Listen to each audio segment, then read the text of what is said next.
tongues down each other's throat for the whole family.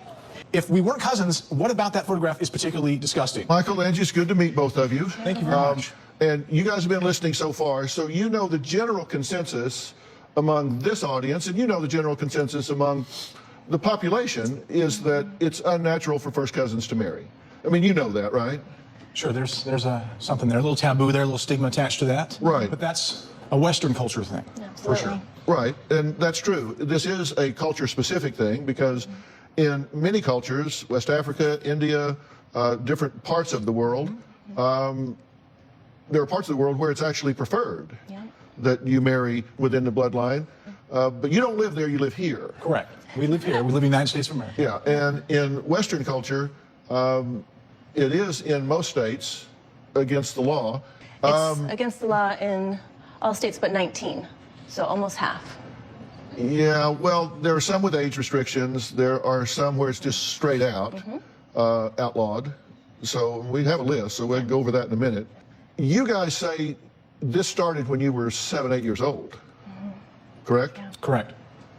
And you felt like you were each other's soulmates at that time. Okay, but yet you both went off and got married to someone else. I think God works in mysterious ways, your higher power, however you want to phrase it. And we are fated to be together. You can see that that's clearly happening, but not maybe at that time. We were in different states for a long time. I was in Utah and he was in Texas. So there was no way for us to get together and even discover that our feelings were the same our whole lives. You two were actually caught kissing at like a family reunion, right? We got caught kissing a couple times. And even once I stopped her mother, my aunt, and she said, no, you can't. I'm sorry, but you could be friends. And I was just completely dejected and left like, that doesn't make any sense. You just dashed my hopes and dreams right there, but I had the last laugh. All right, so, and you say that this makes complete sense to you guys because you really know each other, needs and wants and desires and all, more than a stranger that you might meet, as opposed to somebody that you've known very well since you were 6, 7 years old. Absolutely. Our particular family is a large family and they're mostly conservative, religious, and we don't fit that mold. When you don't fit in with your family, it's a huge loss and it hurts. They're the people that are supposed to be there for you your whole life. And I have Michael, and he gives me that strength. Thank you so much. I want to ruin lipstick. Yeah, I trust him. You know, I've known him since I was a kid. I've got 3 sisters that I've known all my life. And I know them very, very well. But that, to me, that's not the same. It's not the same. As a romantic relationship. And I'm wondering, is this an act of rebellion or an act of love? Because you say your family's one way, you're another. And there's a difference between running towards something versus running away from something. I feel like we're running towards each other, but we're also running towards our family. We're coming back to the family and saying, this is what's going on between us. We do love each other. This is true love, and it's unusual, it's uncommon, it's unconventional, but it really is what's going on. And we've offered friendship to our family, talk to us, ask us questions, you know, whatever. I understand this is weird. You might feel really strange about this, but we're not running away from the family. And we aren't brother and sister. I have a brother and a sister, and I've never had any kind of romantic feelings or inclinations towards them. Well, Angie and Michael recently fled Utah and got married in Colorado.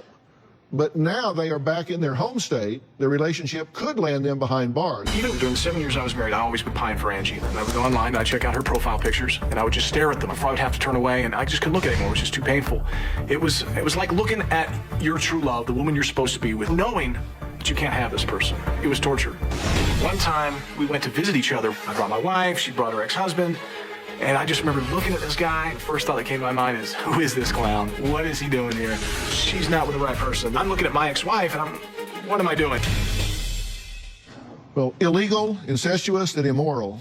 First cousins, Angie and Michael, say no laws or opinions can keep them apart. And those are some of the adjectives that are used in describing these kind of relationships in different states. Now, in fact, just 3 weeks ago, Angie and Michael left the state of Utah, tied the knot in Colorado. Take a look.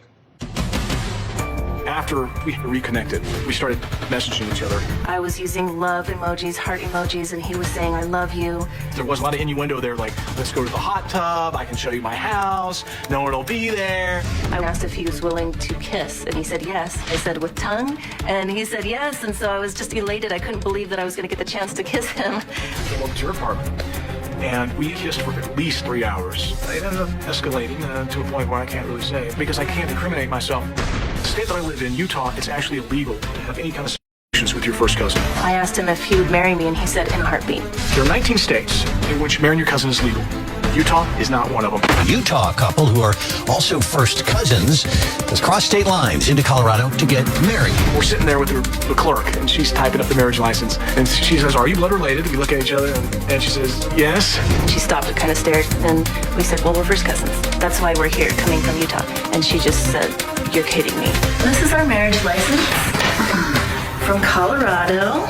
Marriage certificate. Even on the marriage license, it says blood related? Yes. Relationship? First cousins. Bam! There we go. We tied the knot. You tied the knot. The knot is tied. We're crazy. There was no sense of this is wrong. It felt right, and it felt like it needed to happen. Being prosecuted, potentially arrested, that is a real concern. But I don't care. There's not a force great enough in this universe to keep me from Angie.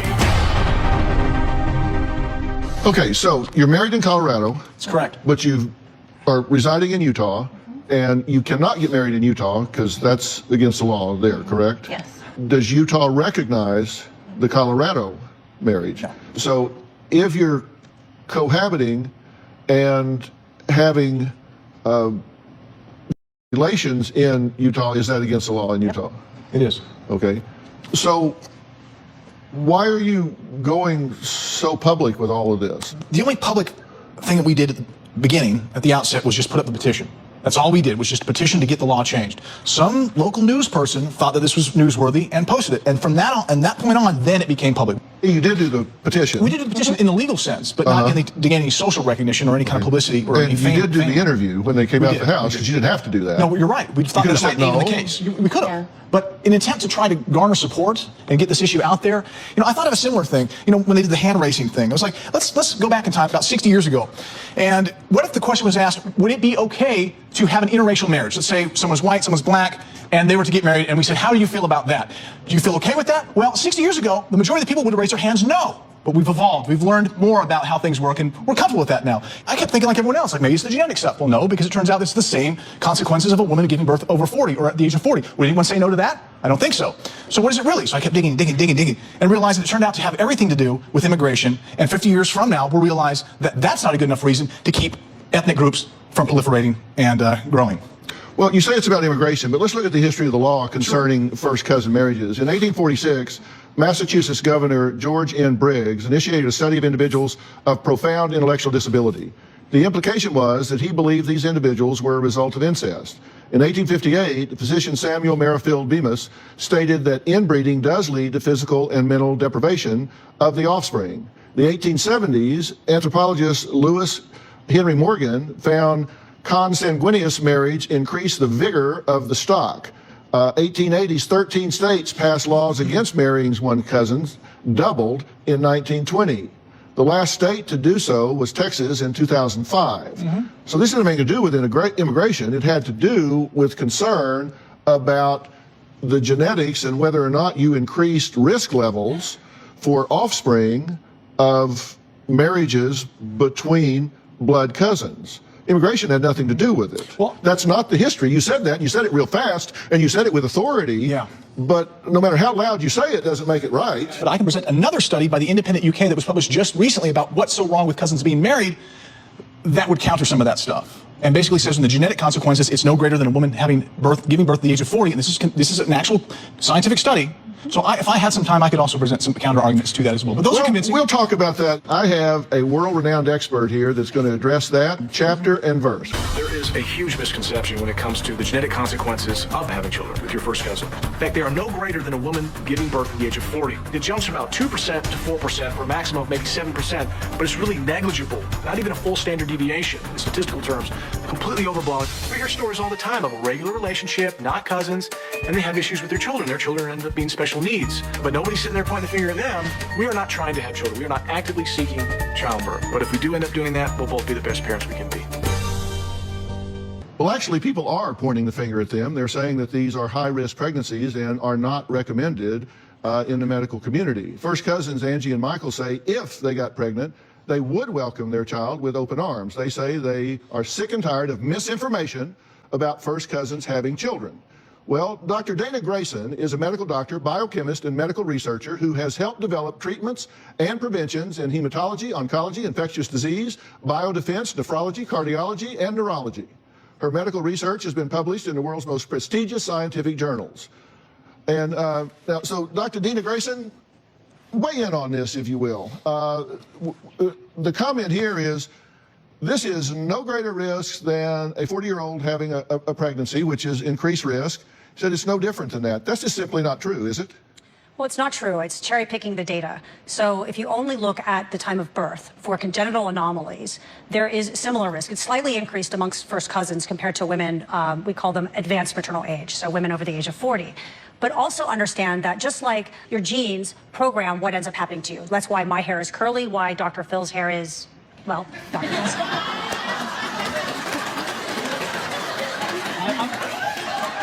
That was uncalled for. Cheap shot, right? Super cheap shot. All right, go ahead. And so when you look at that, there's additional things you have to think about. It's not just when your child is born. So you have an increased risk of miscarriage, an increased risk of having a stillborn, an increased risk of early childhood death, increased risk of these congenital anomalies. But now let's say you potentially have a healthy baby. You have a lifetime risk of increased risk for everything that's genetic. Everyone carries around bad genes, right? If you meet Joe Schmo at a church or wherever you meet Joe Schmo and you get married and you have children, the chances are that your bad genes are not the same. But you share an aunt and an uncle. You share common relatives. So the chances that your bad genes are similar are so much higher than if you met somebody random. And those are things that now are beginning to be discovered and understood. In these type marriages, stillbirths increase 80.6%. Child deaths after birth increase 80%. Miscarriages, 67%. Congenital anomalies, 6.1%, where non-consanguineous marriages, 2.4%. And when you look at the congenital anomalies, we're talking about nervous system defects, congenital heart disease, oral facial clefts, digestive abdominal wall, urinary, genital, limb, and musculoskeletal abnormalities, genetic diseases and blood disorders like hemophilia, 3 times more likely for mood disorders and 2 times more likely for psychotic disorders. So these are increased risk substantially. You're just simply wrong. I don't know of anyone born from cousins who has any problems. What you're doing is citing anecdotal information compared to really scientific information that has a big enough sample size to really give you a database that you can rely on. What we found was, articles online saying that the risks were a couple percent higher for birth defects. Well, before you listen to Dr. Google, you have to look and see. What agency published that information. If you go back and see what published that, and if it's Cousins or Us, then you've got to take it. That's true. Cousins or Us. Well, you've got to take it with a grain of salt. Sure. But I don't think there's too many Cousins or Us out there publishing false information on Google. Well, it's not false information, but it could be cherry-picked information, and that's the question. Right. This woman right here, imagine in your mind that you'd met someone that you were head over heels in love with, and they just so happened to be your cousin, and you knew that if you weren't with this person, you would always be unhappy, you would never have the connection that you sought after, you'd never have that deep level spiritual thing that every single one of us in here craves. And you're telling me you wouldn't do it? Well, I don't know. I'm going to do it. I'm going to take the risk, and I'm going to be happy that I did it because I get to be with the woman I love, and that's just that. Mitch, well, there is another first cousin in this story, but she does not support Angie and Michael's relationship. We'll let her the conversation after the break, and then we'll talk about some of the legalities of this. We'll be right back. There are many of those people out there who just feel this need to besmirch our good name. Our relationship caught the attention of people and generated a lot of strong feelings. We get just nasty, vitriolic responses about this is gross, you're wrong, you're inbred, think of the kids. Some of the names we get called are hillbilly, country bumpkin. We got a full effect love shield going on for them haters. We really take it in stride because we know that's not true. It kind of rolls off our backs like water off a duck. So I'm not concerned with it. I think in the end, ultimately, love is going to win out. Well, since their controversial marriage became public, first cousins Michael and Angie say they have been met with hateful comments and opinions from their detractors. First cousin Kathy stands by her position that their relationship is disgusting, immoral, and embarrassing to the whole family. Angie and Michael's relationship is gross.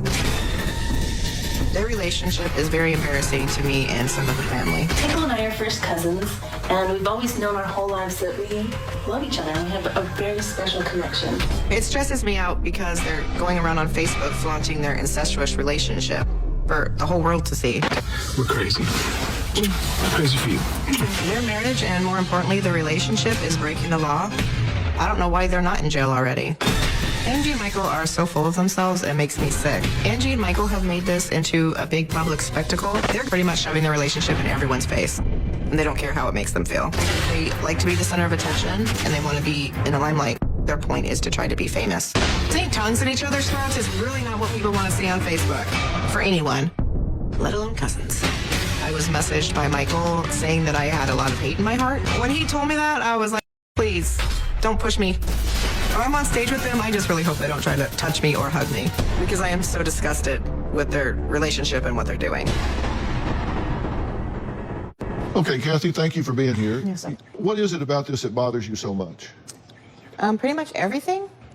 I honestly don't even like talking about it a lot because it just sickens me, but the moral aspect, And you think this is a very narcissistic thing for them? You think they're wanting to be famous? if they wanted to be quiet about it, they wouldn't have announced it on Facebook, half naked, on the bed, tongues down each other's throat for the whole family.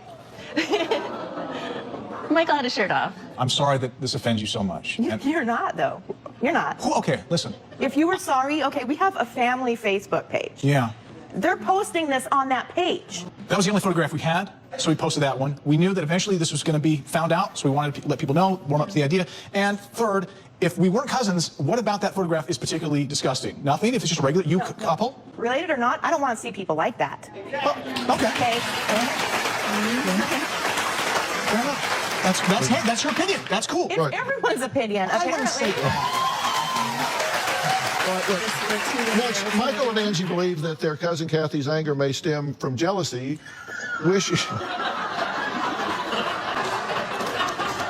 wishing she was the one with Michael. It's just a theory we've tossed around. We've tossed around some theories. No! You're so emotional about this. You get so much feelings about it. Hold on, That's the whole family. hold on, Hey, well, hold on. I'm not perfect. And, Obviously. Obviously. well, the theory is maybe you wanted to be the one being kissed in that picture, is the theory. I think you disagree with that. And there are also some theories about what impact this has on the children. I'm going to add an expert about that after the break as well. You're not first cousin. Her name is Kathy. And she has been our #1 detractor. Kathy's been vocal from the very beginning against us. We're not sure why. She tells us it's inappropriate. She doesn't understand. She doesn't support this. She'll never support this. She'll never be on board with this. And she doesn't want to see it. I think Kathy might be jealous because she likes Michael. Kathy has had a string of failed relationships. Kathy hasn't had that great of luck when it comes to love. She sees two people genuinely happy, in love, and she gets triggered by that and would like to rain on our parade. I just wish that she would let us live our lives. People are always going to hate on you for doing something right or wrong. Doesn't matter. I'm still going to do what I do. And how have your children reacted to this? My youngest was fine. He kind of knew something was going on and he was cool about it. But my older two, they're teenagers, they were crying, they were angry. They said, "Why are you so weird? This is wrong." And they've actually... My kids have come around, and my oldest signed our petition, and I was pretty impressed by that. Well, joining us now is Dr. Charles Sophie.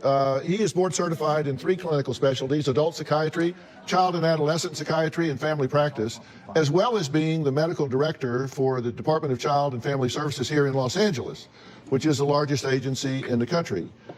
Dr. Sophie, do you have concerns here? Oh, like I can't even begin to tell you. I can't tell if I'm more upset and disturbed that they enjoy this or that they're damaging their children. Right. And damaging their children in what way? Well, they're breaking the law. And you know you're openly breaking the law and you're setting that example. That's just even the start of child abuse. There's other deeper issues. It's child abuse. Because you have to live by the law. We should live by the law. You obviously don't want to do that. No, we're trying to petition to get the law Okay, changed. but there's a law and you're breaking it and your children see it. We haven't admitted to any section in the state of Utah. I understand. It's still incest. It's considered incest in Utah. That's what I mean. And you live there with your children. Yeah. And what if we move? Well, then move. And then We might. Okay. We might. Get out of here. Get out of here. Yeah. That's okay. People can be angry. It's cool. I understand. We're not, you know. You like this. I wouldn't say I like it. Yeah, you do. Or you wouldn't put that picture I'll up. answer that by saying I'm not ashamed of it. We're not breaking the law. In Utah. No. How is it breaking the law? He'll tell you. Well, Being married in Colorado does not mean we're breaking the law in Utah. No, it really doesn't. It just means It just let's doesn't- clarify. You can't get married to your first cousin in the state of Utah, and you can't have any sexual relations with your first cousin in the state of Utah. Okay? We don't recognize out-of-state marriages, but we're not having a wedding in Utah. We're not legally married in Utah. There's nothing illegal happening. Does that make sense? okay, now Also- hold on a minute. Now, I said I was not going to press this out of respect, but now don't just turn around and insult my intelligence. Let's not get too self-righteous about what you're not doing in Utah. Right. Let's just leave it alone, okay? We'll leave it alone. What you're saying is they are modeling felonious behavior. Correct.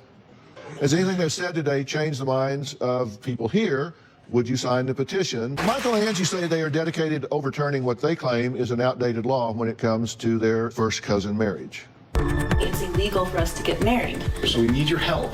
Every single signature counts for us. We are trying to change the law. We would just like to welcome you to the Michael and Angie Foundation. Now Angie and Michael have this foundation. I don't think having sex with your cousin and marrying them is not qualifications to have a foundation. This is a community that we're creating to help each other. I've been to their foundation page, and all that's on there is pictures of them and videos of them flaunting their incestuous relationship. We're down here at Liberty Park in Salt Lake.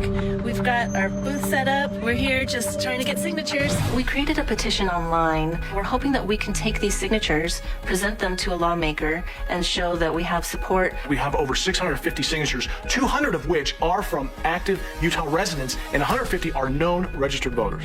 They keep bringing up this stupid petition, and nobody really cares. The eventual goal would be to have the incest laws changed so that between your first cousins is not illegal. And at the very least, just allow an out-of-state marriage to be recognized.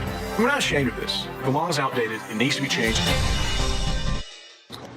Okay, so what you're wanting is the state to just recognize an out-of-state marriage, even if they don't change their law. Correct. And what you're saying is they're modeling criminal behavior here, Right. which, and you're doing it publicly, which calls for people to react to it. I wouldn't say that we're openly flaunting being felons. That's why we have our petition. That's why we're contacting lawmakers, because we disagree with this law. We're not going, well, who cares? You know, let's just be against the law. And when it changes, that'll be great. Yeah.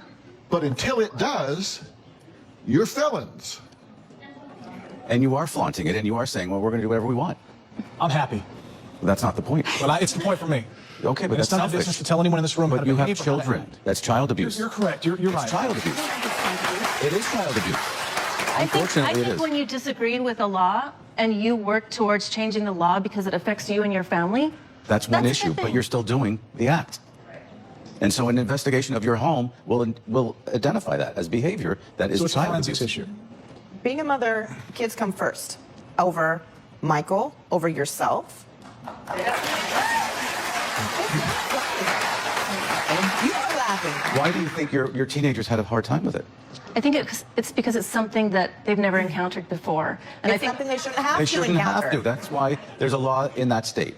And you're abusing your child by doing it. I would say this. I'm just going to be the best stepdad I can be. And if I'm in their life and their lives are better because I'm in it, as opposed to being with a different spouse or a different partner, and I ultimately make their lives better, and I set a better example as a role model, as a man, as a father But figure. Michael, it's a justification for your but behavior. That's what I plan to do. So in the long run, if that turns out to be the case, and they're better because I'm there, and worse if I'm not, then time will tell, and we'll later on down the road say it was better that Michael was there than had he not been there. But that's how you justify All right, yourself. next, Michael That's and my Angie answer to say they want to know what I think of their relationship and if they're going about it in the right way. When we started today, I asked the question, was there anybody here that thought it was okay for first cousins to get married? And I think maybe there was one hand maybe that went up, and almost all hands went up when I said if you thought it was not okay.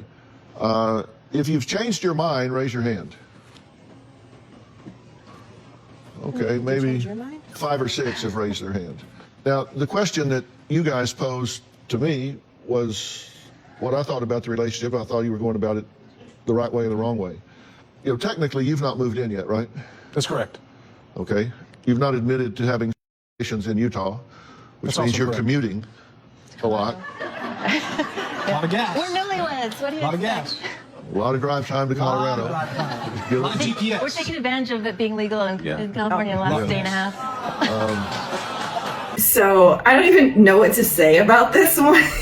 These people definitely seem pretty narcissistic here. I think they are doing a lot of this for attention. I believe that they also believe in their cause. Clearly, it would be more convenient for them if they could legally exist as husband and wife in the state that they live in. But some of these behaviors are definitely for attention. Like, what was up with the Facebook photo where they announced their marriage? Why are they making out in the photo? Why is he shirtless? Why are they on a bed? And then they claim that that's the only photo they have of themselves. Come on. The audacity of them accusing the other cousin of being jealous.